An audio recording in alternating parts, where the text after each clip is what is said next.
Hi friends, David here from Above AVL, and today we're talking about microphones. So when it comes to microphones, there's, how do I say this? There can be a lot of confusing information out there. And when you're choosing a microphone to purchase and use for some purpose in your stage, how do you choose the right thing? How do you know how much money to spend? And most importantly, how do you get the right microphone? Because we would all agree across, every budget range, right? Choosing the right microphone is far, far, far, far, far more important than spending a lot of money, right? You can spend a lot of money, but if it's the wrong thing, it's not the right thing, and it's a problem. So let's dive in and talk about microphones.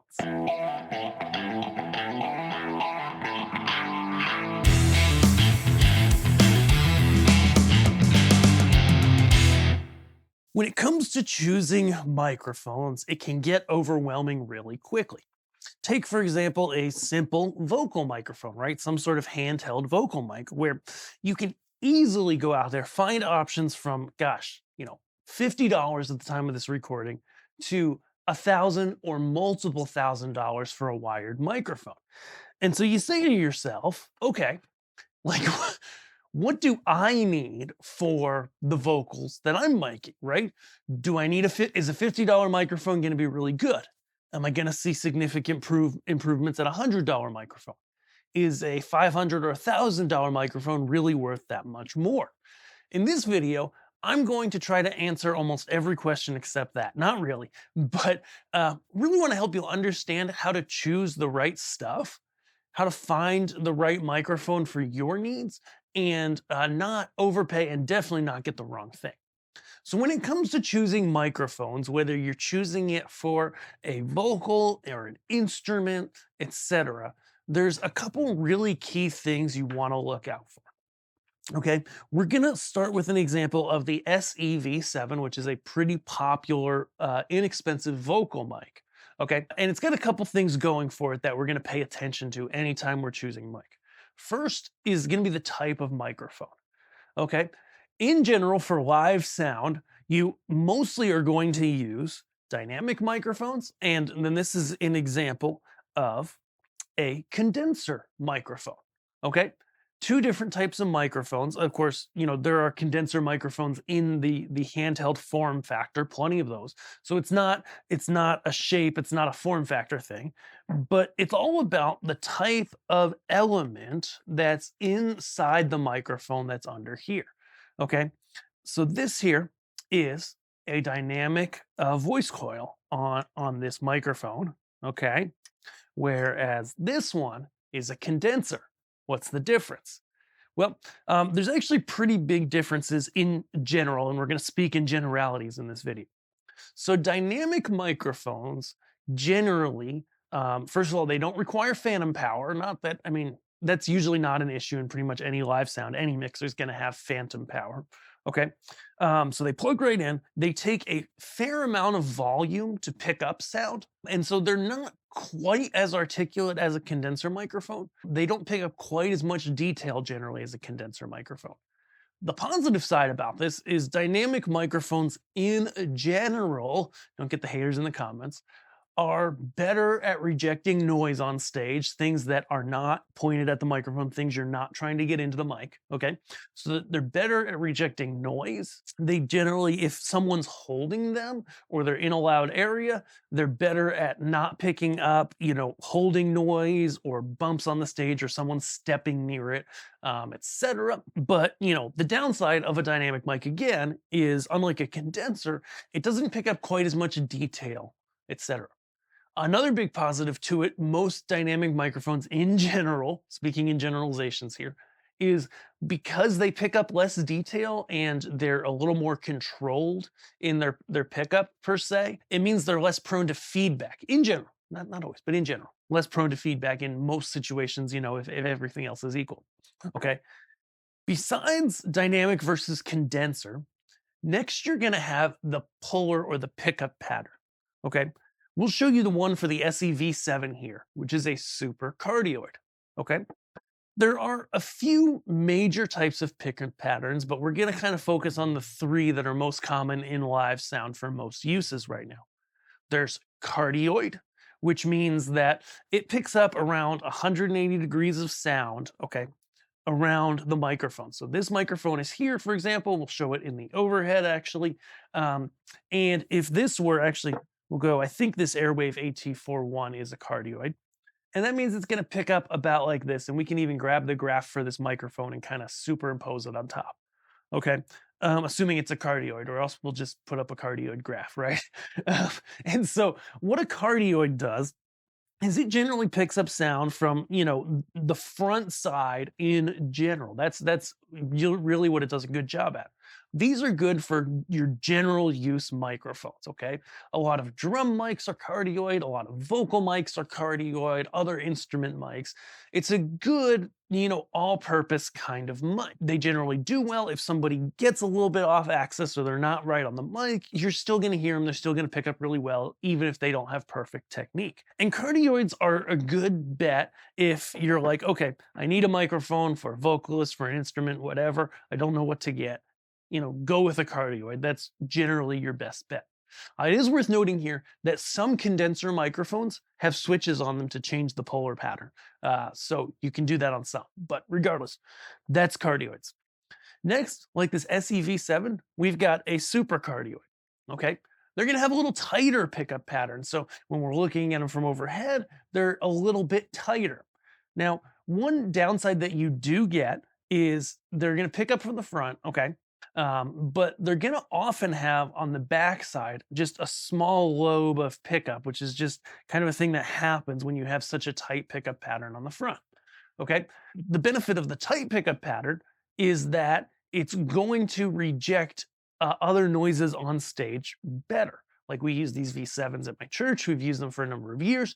When we switched over to them from the SM58, a popular cardioid microphone, we noticed immediately, hey, if I have vocalists and they're, say, 8-10 feet away from the drums, which was pretty common, I get a lot more rejection out of this mic. I hear more of the vocalists, less of the drums. Okay. The thing to watch out for is that little lobe on the backside. Don't put your stage monitors with a supercardioid like this right on the back. Come off to the side a little if you have stage monitors, because that's going to keep the stage monitor in the dead zone of the mic, okay? Instead of firing it into the mic and then causing a situation where there could be feedback. Frequency response. Okay, so frequency response is one of those things that's going to help you tailor a microphone to the specific use that you're looking for. Here we'll look at this frequency response chart for the SEV7. It does a couple really nice things for us. One is it rolls off the low end below a certain point, which is generally good for vocalists. Now, I'll usually high pass them a little higher anyways, but it's a good starting point. Next is you'll see in the frequency responsive microphones, good or bad, it's going to tailor it. There's going to be some sort of curve to the sound, which is, part engineering and part just a fact of how it's made, right? And so we can work with it to be our advantage, and knowing how the mic picks up is going to help us to EQ things properly down the line.